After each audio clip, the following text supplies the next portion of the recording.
থালায় তো একবার লোটাস পন্ড আঁকা হয়েই গেছে, তাই বসে পড়লাম আবারও আমার একটা স্কেচবুক নিয়ে। রেফারেন্স দেখে ছবিটা এঁকে নেওয়ার পর এখানে কালার করা আমি স্টার্ট করে দিয়েছি। Hello guys, welcome to my channel ব্রততীর ব্রতকথা। আমি ব্রততী ব্যানার্জি নিয়ে চলে এসেছি আবারও একটা নতুন ভিডিও। 30 ডেজ অ্যান্ড 30 আর্টওয়ার্ক সিরিজের আজকে 11th এপিসোড।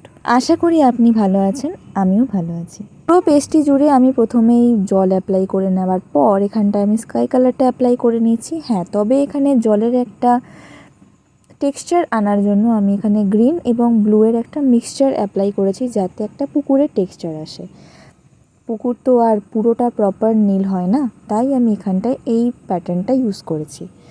সি গ্রিনের সাথে এখানে ব্লু কালারটা অ্যাড করে নেওয়ার পর এই টেক্সচারটা এসছে। তো পুরো পেজটির যতটুকু আমার এখানে জল দেখানো রয়েছে সেটা আমি এই কালারটা পুরোটাই অ্যাপ্লাই করে নিচ্ছি।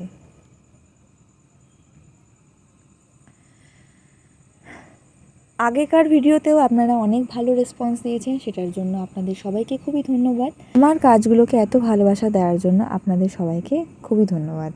কথা বলতে বলতেই আমার জলের কাজটি করা পুরোটাই কমপ্লিট হয়ে গেছে। এবার করব আমি পাতার উপরে রং। পাতাতে রং করার জন্য আমি ইয়েলোর সাথে গ্রিন অ্যাপ্লাই করে নিয়েছি। হ্যাঁ, ওটাকে মিক্স করে নিয়ে হালকা শেড, এবং যখন আমার ডিপ কালার বোঝানো হবে তখন আমি শুধু ওখানটাতে শুধু গ্রিন অ্যাপ্লাই করেছি, যাতে ডিপার শেড আর লাইটার শেডকে আলাদা করে আমি বোঝাতে পারি। উপরের পাতাগুলোকে আমি লাইট কালার দিয়েছি এবং নিচের পাতাগুলোকে আমি ডিপ কালার দিয়েছি। কিছু বড় পাতা, কিছু ছোট পাতা মিলিয়েই একটা পদ্মপুকুর।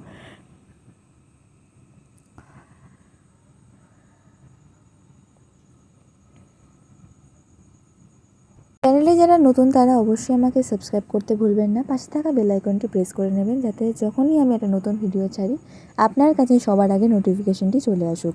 যারা ফেসবুক বা ইনস্টাগ্রাম থেকে আমাকে ফলো করেননি তারা কেন অপেক্ষা করছেন আমি জানি না, তবে ব্রতকথা বলে সার্চ করে সেখানেও একটা ফলো করতে পারেন। বলতে বলতে আমার পাতার কাজও অলমোস্ট রেডি হয়ে গেছে। এখানে কালারের একটুখানি আমি শেডিংস দিয়ে দিয়েছি, যাতে দেখতে আরেকটু সুন্দর লাগে, অ্যাস্থেটিক দেখতে লাগে। সেদিন হয়েছিল খুবই মেঘলা একটা ওয়েদার ছিল, তাই বলে একটু ভিডিওর যে কোয়ালিটিটা ওটা একটু ডাল লাগছে, বা হতে পারে একটু অন্ধকার মনে হচ্ছে। কারণ এটাই যে সেদিন একটা বৃষ্টি ওয়েদার ছিল, তো সেটার জন্য একটু অন্ধকার লাগছে। এটা একটু অ্যাভয়েড করে ভিডিওটা দেখার চেষ্টা করবেন। পুরো পাতার কাজ হয়ে গেলে তারপরে আবার প্রত্যেকবারের মতো আবারও একটা ভুল করার চেষ্টা করছিলাম। সেটা হলো হচ্ছে ফার্স্টে সাদা অ্যাপ্লাই না করে ফুলগুলোকে কালার করতে যাওয়ার। পুরো ডিটেলিংসটা কমপ্লিট করা হয়ে গেছে। পাতাগুলোকে দেখতে সুন্দর লাগছে, মনে হচ্ছে এটাতে ভাত খাওয়া যাবে।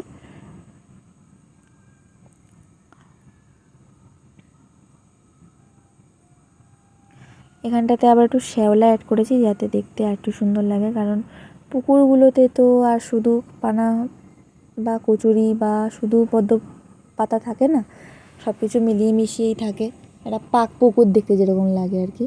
তো এখানটায় ওটা হয়ে গেলে আবার ক্রিমসন কালারের সাহায্যে আমি পদ্মগুলোকে আঁকার চেষ্টা করেছি। ফার্স্টে পুরো ক্রিমসন কালারটা সাইড দিয়ে অ্যারাউন্ডে করে নিয়ে তারপরে আমি পদ্মটাকে এঁকেছি। হ্যাঁ, কিছু কিছুতে আবার শুধু পিঙ্ক অ্যাপ্লাই করেছি, কিছু কিছুতে শুধু আবার রানি কালারটা অ্যাপ্লাই করেছি। যখন যেটা মনে হচ্ছে সেটা দিয়ে তখন করেছি, সত্যি কথা বলতে। এটার সাথে একটু হোয়াইট অ্যাপ্লাই করব, যাতে দেখতে আরেকটু সুন্দর লাগে। মাঝখান থেকে একটু ইয়েলো একটা টোন দিয়েছি, যাতে ভেতরের যে ইয়েলো জায়গাটা একটা প্রমিনেন্ট বোঝা যায়। কিছু বড় ফুল, কিছু ছোট ফুল, একটা দুটো কড়ি, এগুলো মিলেমিশে একাকার।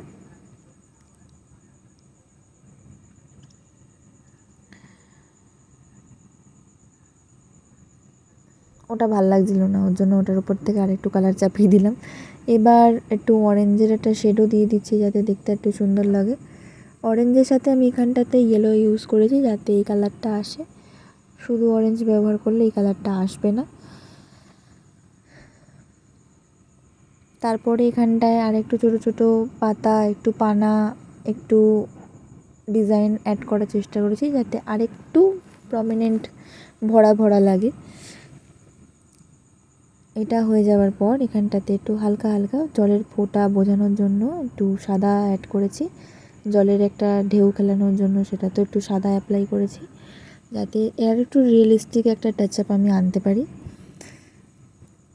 ব্রাশের পিছন দিক থেকে করছি, কারণ ব্রাশের সামনের দিকটাকে এটা করলে ওটা হবে না, মানে আমার মনে হয় ওটা হবে না, তাই আমি পিছনের যে টিপটা থাকে ওটাকে ধরে এভাবে ওয়াটার কালারগুলো করার চেষ্টা করেছি।